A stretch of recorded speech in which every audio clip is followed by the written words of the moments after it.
welcome. Thank This is our first session, so I just want to get to know a little bit about you. like my name's Kevin, and I live in Yorktown Heights with my mom, and my sister. Mm-hmm. I work at Staples. I've been working there for about 2 years as a cashier. Well, right now I'm back for the summer, and I'm like there for the summer. But I'm 18, so I've been in like college. Okay. Yeah. Where do you go? Binghamton University. Wow, it's a very good school. Yeah. How do you like it there? Binghamton, it's like a nice school. Don't get me wrong, Mm-hmm. but like I don't know. Like I'm starting to get like I don't feel right there. You don't feel right. No. In what way? I don't think like I want to go. Like I want to write a little bit. Like I want to be a writer, and like I feel like when I'm at Binghamton, it's like not helping me do that. Like my mom is like pressuring me to take like all these science classes, and I don't have like the credits necessary for me to graduate like on time. Mm-hmm. And then I have like all this graduate school I need to go to get like a doctorate job because she wants me to become a doctor, but I want to become a writer. I'm getting like anxiety and like these fears about my future and stuff. Okay. Like, and I just like basically just like I've basically taken to like spending the days just like either sleeping or writing. Sleeping or writing? Yeah. Like I write for like the newspaper, and that's like my only extracurricular, and I don't even go to classes most of the time. You don't go to classes? No. Is it that you don't find them interesting? I just don't. I feel like if I go to these classes, it's just gonna be like a waste of time. A waste of time. Like I don't feel like I'm good at these classes, and I don't think I'll do good in these classes, and I don't think I'll be able to get to a graduate school. So what's the point of even doing them? Like I just always feel so like tired and afraid. Tired and afraid. Yeah. So it sounds like you think about the future a lot. Yeah. Is that something that crosses your mind like every day? Oh yeah, definitely. Like our generation, my generation is like one of like the generations that isn't gonna do so well.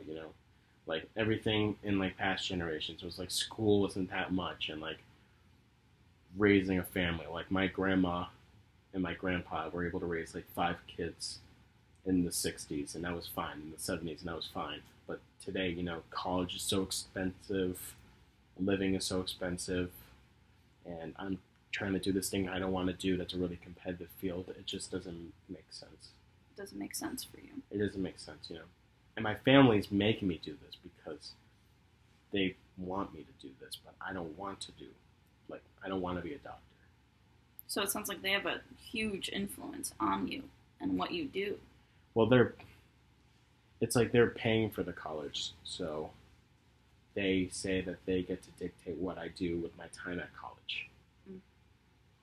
And that doesn't make you feel good? It doesn't make me feel good because basically it's like they're paying for me to do this thing that I don't want to do with my life. I don't feel like, I don't know. It just gets me like nervous thinking about it. It gets you nervous to the point where you don't even want to go to class, or you just don't want to go to class because I don't really go to class. You don't go to class. I don't really go to class. What are you doing when you don't go to class? Sleeping a lot of the day. I play video games.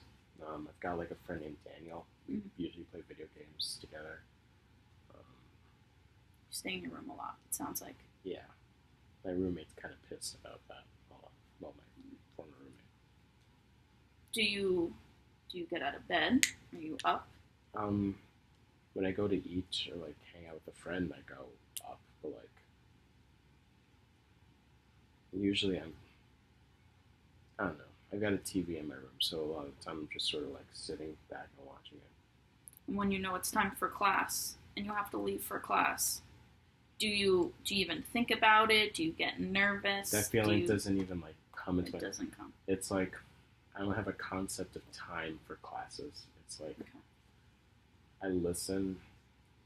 I let the time pass by, and then when I notice that this is when my class is supposed to be going on, there's like a feeling in my stomach like I should be there, and like my body just doesn't want to move because I know that it's just gonna not matter. It's not gonna matter. Yeah, it's not gonna matter. And like sometimes I don't know. Like I bite my nails a lot, Okay. and like I don't know.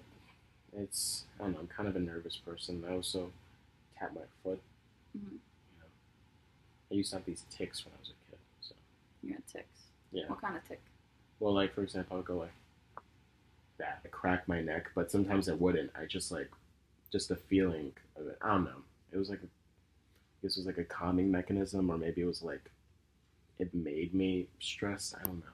Oh, did you associate anything with the tick? Not really. It was like it just kind of like happened, you know, It just happened. like so many times a day. One of the key parts of having a tick, you just feel the need to do it, right? Yeah, exactly. Did you recognize that it was brought on by a stressful part in your life? Probably my family. Your family? Yeah. So it sounds like your family has a lot to do with your feelings and the reactions you get. Yeah, it was a lot of stress, a lot of yelling in my family. So tell me a little bit about your family then. Like, give Um, me a little family history, I guess. well, I live with, you know, like my mom and my sister, but I've also got a dad. He lives in Mamaroneck. Okay. And he has his own new family now, I guess. I'm sure that's hard. Yeah, it's a little strange. Mom has a boyfriend also, Mm-hmm. and I mean that's a little strange too. You know? Yeah. And me and my sister, we kind of fight a lot, but like you know, like I guess it's what like sisters and brothers do. Yeah. Is it like bad fighting? Is Yeah. it like, yeah? Yeah. Like throwing punches? Not really like throwing punches, but it's more like just like really like fist fighting or anything. It's like just like constant deprecation. You know what I mean? Mm-hmm. Like constant ragging up on each other. Okay. Yeah. Like it feels sometimes like we don't even like each other. And does she go to school? So are you guys around each other a lot? I know you go away in the fall. We're really not around each other a lot, I guess you could say. Like so she goes to graduate school and I go to college, so I'm not even home a lot. Mm-hmm. And when she is home, she usually goes like every couple of weeks, well, like more like every other week, to go visit her boyfriend. Mm-hmm. So she's not really here, Mm-hmm. you know. And when she is here, it's sort of unpleasant. Okay. Not really in the picture. You know what I mean? Like she just Mm-hmm. sort of, I don't know how to describe it. I don't know. Okay. So you live with your mom then? Yeah. So if you're not really around your sister, you're around your mom a lot? Yeah. Yeah? And how's that? I mean, we've got a fine relationship, you know. Mm-hmm. Like, I don't know if you'd call it motherly. It's more like dictator and subject, you know what I mean? Like, she kind of dictates a lot of the stuff that I do. So like school. Yeah, like school. She's always, like, dictating, like, what I'm supposed to do there. And then, like, where I can work, she just dictates that, you know what I mean? And, like, Mm-hmm. who I can hang out with, you know? It's almost like she's trying to, like, mold me. So do you feel, I Also- guess I would say anxious. Do you feel anxious at home? Or Yeah, I feel anxious a lot. no? Yeah. So when you're at home, you get anxious, but if she doesn't let you do something, what do you end up doing all day? Usually I, like, just, like, do stuff around the house. You know, I try to, like, keep myself occupied, you know? Not, like, in the same room as her. When, you mentioned at school, you don't even leave your room. You stay in bed and you watch TV. Is That's that like how what it's I'm like at used to. school? Yeah, it's like I that's- mean, at home. yeah, it's like that's what I'm used to. Mm-hmm. You know, I don't know. I'm just not. I don't know. Just feel down. Yeah. What about your dad? Um, What's he like? not really in the picture. No? No, not really there. Did he leave at a young age? Yeah. He did. Yeah, like I think when I was like 5.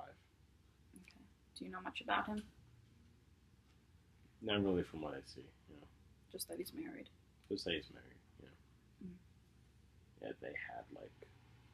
him and his wife, they had 3 kids of their own, like my half siblings. Mm-hmm. So, and I don't really talk to them. And you don't. I'm sort of the black sheep, I guess you could call it. Okay. And how does that make you feel? Unloved. Unloved. And why is that? Because like like I'm the first draft. Like I'm not the main. I'm the other kids. I'm the other kid. Me and my sister are like other kids. Okay, so I've heard a bit about your family. Mm-hmm. In your family, is there any mental illness? Do you find that anybody? Yeah. Yeah, a lot. With who? Mostly my mom's side. Your mom's side. Yeah, it's like bipolar, and like depression, and like anxiety disorder, stuff like that. Do you think you get these feelings from being around people that express those feelings, like show anxiety, or you mean like nature versus nurture kind of stuff? Or do you feel like this is more based off of what is going on in your situation right now? It's like, I don't know, like I believe that like the way I was raised probably has like a big influence on like the way I turned out. Mm-hmm. Do you worry about it? Yeah, I worry that's gonna happen to me, and I worry that I'm gonna be like the same as my family. Okay. Yeah. All right. Well, it sounds like there's a lot of stress, anxiety. It sounds like you're not happy all the time. Yeah. It sounds like it affects your school greatly, and that's not good for your future, and that makes you worry about your future. Yeah. Which is why that's a big thing I want to work on together. Realizing that your future should be positive, and you should think of it that way. Yeah. And is something that, it's not a condition, but it's a social role, and it affects your attitudes and behaviors. And it sounds like it's affecting your attitudes and behavior so much that it's preventing you from getting out of bed. It's making you stay in your room all day. Yeah. It sounds like you get very anxious at school, thinking about your future and thinking about how your classes don't pertain to what you want to do. Yeah. And it also sounds like the way you interact with your family is affecting that as well. Yeah. So, do you agree? Yeah, I agree with that. Definitely. So what I would like to do with you in our future sessions is work on that. Work on focusing on your attitudes and behaviors and helping you realize that they affect each other, and that we can change that, and we can help you understand that your attitude does affect your behavior, and just by changing those, hopefully we can work together to get you out of bed more and make you feel less anxious about your future, because you shouldn't be so worried about your future. Of course, everybody worries about their future. It's only natural. Yeah. But it'd be wise to work on that stuff so that by the time you go back to school, or when you go back to school, that you can use these techniques so you start going to class and you start realizing that you can do this. It is possible. How does that sound? Sounds pretty good. I mean, that's really all I could do. I'm definitely going to come back again because I feel like you've unpacked a lot. Yeah. And what I want you to do for homework is just write down, whenever you can, points where you feel the most anxious or the most depressed. And I want you to bring that list in with you next time, so that we can focus on those and look at them. And maybe we'll apply the therapy at next session with that list, and we'll see how we can focus on that. So thank you.